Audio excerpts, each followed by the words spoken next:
The World Bank is positive about South Africa's prospects. According to the institution's latest Regional Economic Outlook report, growth in the country will rebound. It's projected an expansion of 1.1% this year and 1.6% in 2025. That's from 0.7% last year.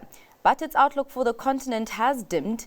The World Bank has lowered its forecast for sub-Saharan Africa this year to 3% from 3.4%.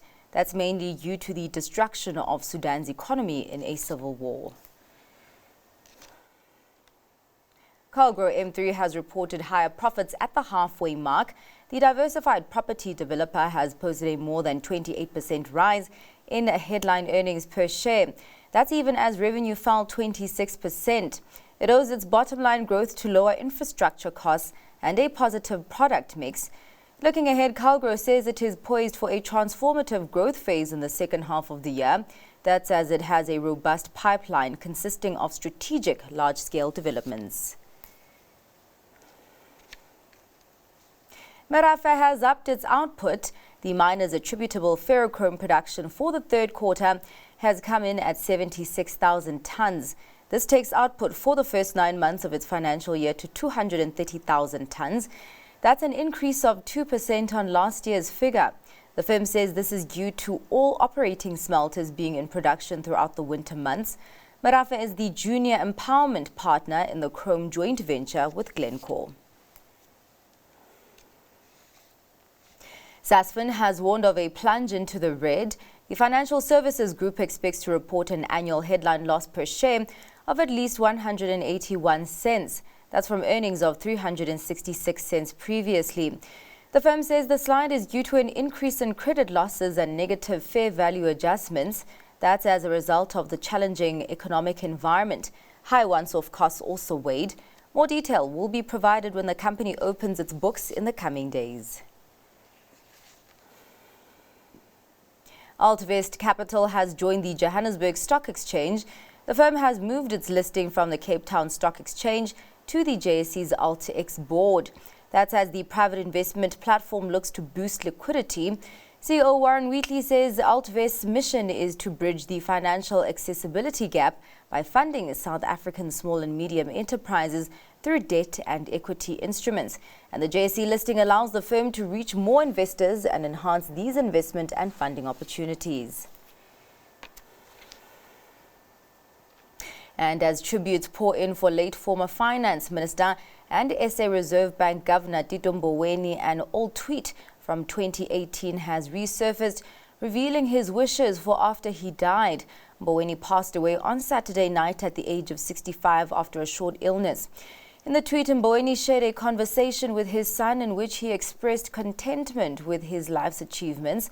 It stated that he had achieved all that any human being would have wanted to achieve, and he asked that when the time came that he receive a decent burial. President Ramaphosa has described Mboweni's passing as a great loss, while the ANC commended his life as a testament to sacrifice, dedication and selfless service to the people of South Africa. In international news, Boeing strike knocks its finances, leading to the plane maker to cut 17,000 jobs, or 10% of its global workforce. This will delay its first deliveries of its 777X jet by a year and will record $5 billion in losses in the third quarter.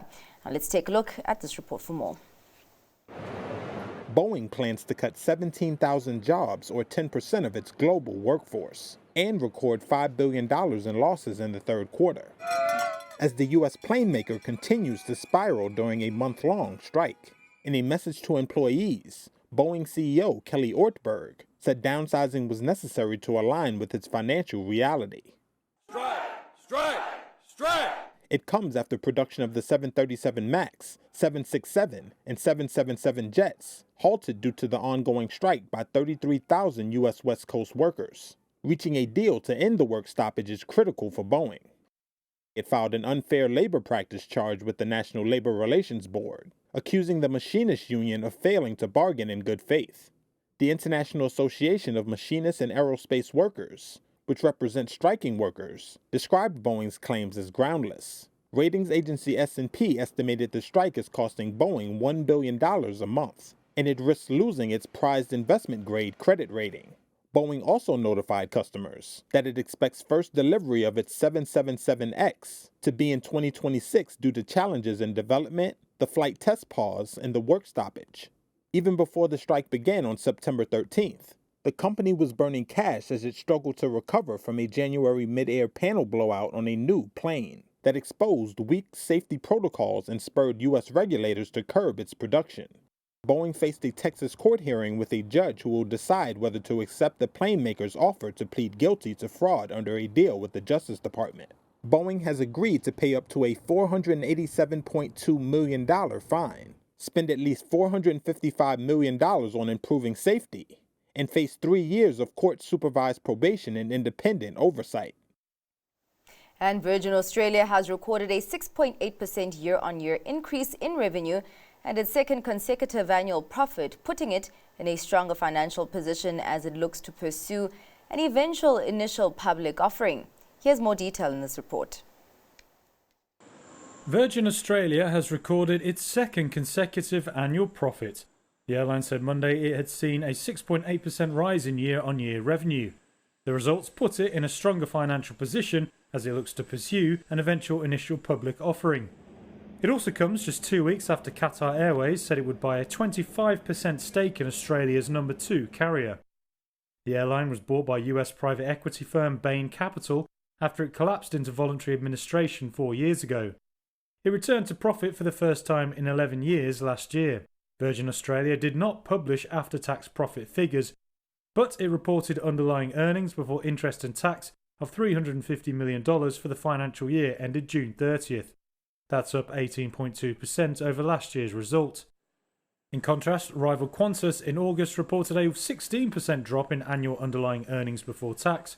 It blamed lower fares, higher spending on customers, and weaker freight revenue.